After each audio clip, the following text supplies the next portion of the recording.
नमस्कार। आज का हमारा विषय है हमारे हथेली पर पाए जाने वाले कुछ लूप पैटर्न्स। लेकिन इससे पहले हमें कुछ बुनियादी बातें सीखनी पड़ेंगी, जाननी पड़ेंगी।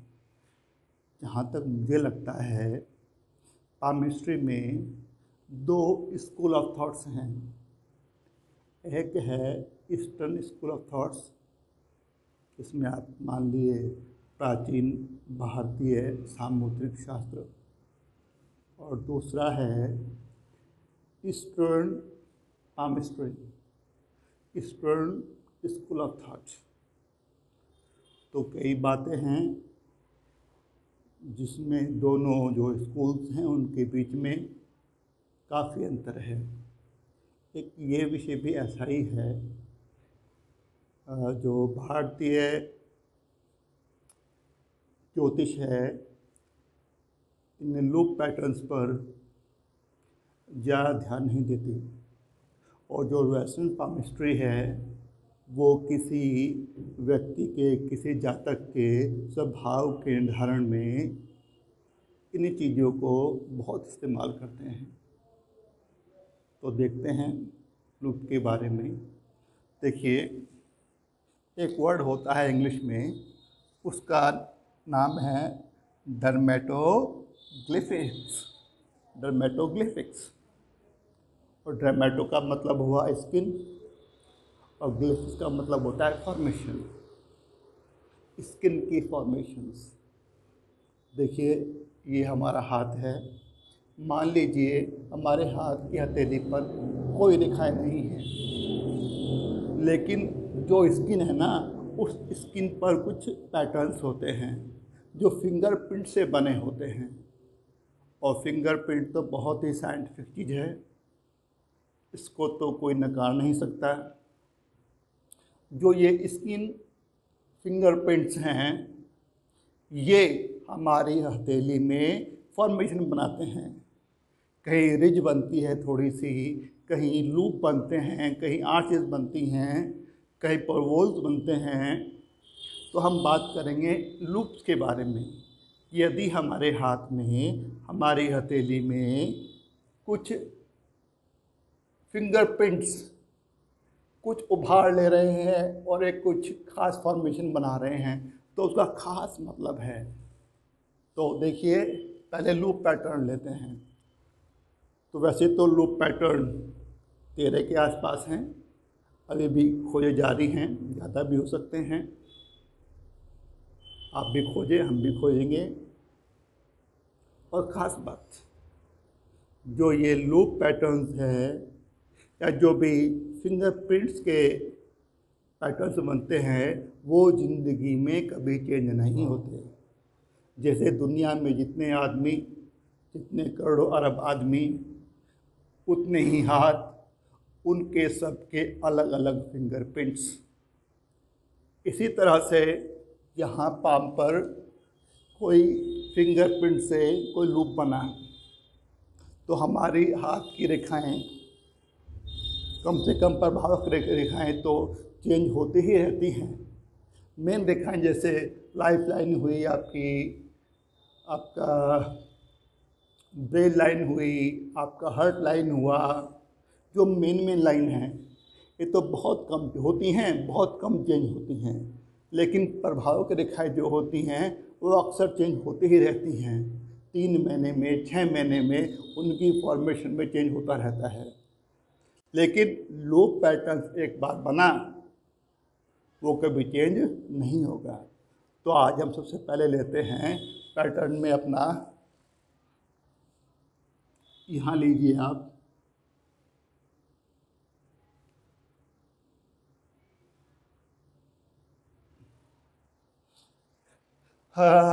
यहाँ बड़े में देखते हैं। मान लीजिए ये हमारी लिटिल फिंगर है, ये हमारी अपोलो फिंगर है। इन दोनों के बीच यहाँ पर थोड़ा बुद्ध की तरफ स्लैंट करता हुआ एक लूप बनेगा फिंगरप्रिंट से, थोड़ा उठा हुआ रिजनुमा। जितना बड़ा होगा उतने ही उसके अच्छे गुण होंगे, जितना छोटा होगा उतने ही उसके गुण कम होंगे। लेकिन ये लूप है, इसको बोला जाता है loop of humour. Loop of humour.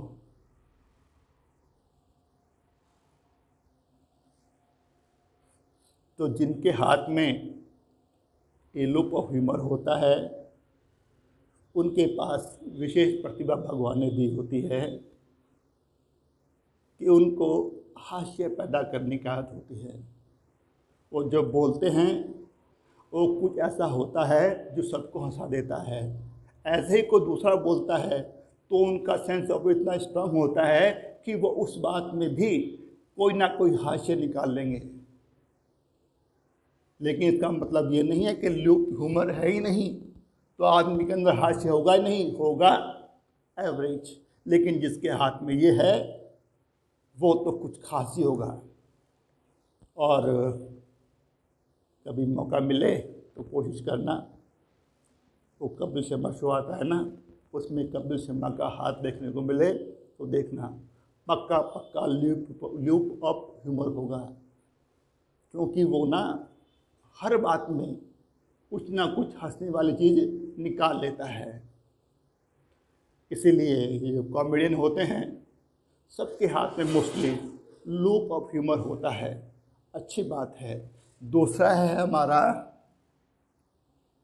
यही अपोलो फिंगर और लिटिल फिंगर के बीच से निकलता हुआ, लेकिन थोड़ा स्लैंट करेगा। ये स्लैंट करेगा अपोलो की तरफ, और इसको बोला जाता है लूप ऑफ ईगो। जितना बड़ा उतना ही गुण। जिसके हाथ में यह पाया जाता है वो आदमी अपने आप को कुछ खास मानता है, विशेष महत्वपूर्ण मानता है, बहुत ईगोइस्ट होता है और साथ में सेंसिटिव भी। आप उसको इजीली हर्ट कर सकते हैं, बड़ा फ्रेजाइल होता है वो। लेकिन उसका स्वाभिमान का ध्यान रखना पड़ेगा और वह अपने स्वाभिमान के बारे में, आत्मसम्मान के बारे में बहुत सजग रहेगा। कहीं भी उसे लगा कि उसकी अवहेलना हो रही है तो वहाँ से वह एस्केप कर सकता है, बुरा मान सकता है, विरोध कर सकता है। तो ऐसे आदमी की ईगो का ध्यान रखना चाहिए, थोड़ा नेगेटिव होता है। और एक खास बात, जिस हथेली में ये लूप पैटर्न चाहे कोई भी पैटर्न पाए जाते हैं ना, उन लोगों में एक खास बात होती है और वो है उनकी क्वालिटी। और क्वालिटी है एडेप्टेबिलिटी की। जिस चीज़ में चले जाएं, जहाँ भी चले जाएं, वो बड़े आसानी से अपने आप को अडेप्ट कर लेते हैं और टीम के रूप में तो बहुत ही शानदार काम करते हैं। चलो अगला लूप लेते हैं। एक लूप बनता है हमारा, ये हमारा बना लूप ऑफ ईगो। अब बनता है इस आपकी सूर्य की उंगली और शनि की उंगली के बीच। यहाँ देखिए, यहाँ पर बनेगा। जितना बड़ा होगा उतना खास। एक तो यह आदमी को ना थोड़ा सीरियस बनाता है, गंभीर रहेगा और बातों को गंभीरता से लेगा। लेकिन बहुत अच्छी क्वालिटी उसके पास होगी, वो बहुत हेल्पफुल होगा, सहानुभूति से भरा होगा। और जब भी वो किसी को मुसीबत में देखेगा तो तुरंत आगे बढ़कर उसकी हेल्प करने की कोशिश करेगा। और ऐसे आदमी को कोई भी काम सौंप दिया जाए तो वो अपनी पूरी जान लगा देंगे उस काम को सफल बनाने में। ये लोग बड़े रेस्पॉन्सिबल होते हैं, बहुत चीज़ों को बहुत रेस्पॉन्स इसका देते हैं, अच्छा रेस्पॉन्स देते हैं। तो ये एक गुण है, परिस्थितियों को समझना, उनका डेडिकेशन काम के प्रति और उनकी विशेषता के आगे बढ़कर किसी की सहायता करना, ये इनको खास बनाता है। और इसको बोला जाता है loop of response, loop of response. एक और बात कर लेते हैं और वो है इस शनि और इस इंडेक्स फिंगर के बीच एक लूप बनता है, बड़ा इंटरेस्टिंग है। पहले माना जाता था प्राचीन समय में कि जिस हथेली में यह लूप होगा, इसको नाम दिया जाता है, कई नाम हैं, मैं बोलूँगा किंग लूप, कई लोग इसको राजा लूप भी बोलते हैं।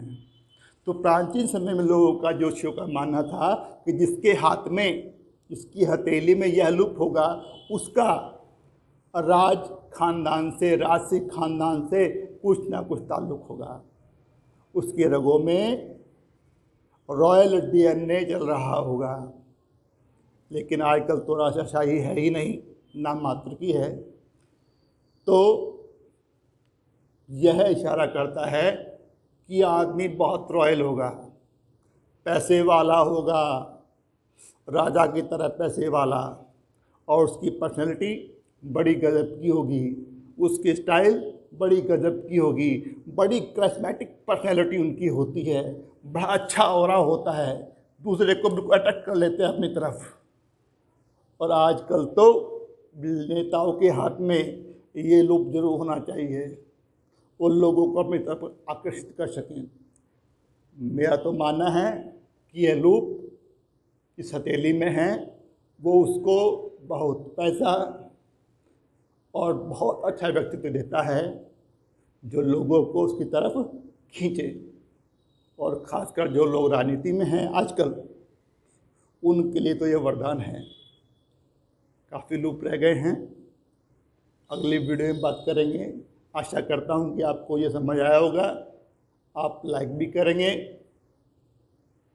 अगले वीडियो तक के लिए नमस्कार, धन्यवाद, शुक्रिया।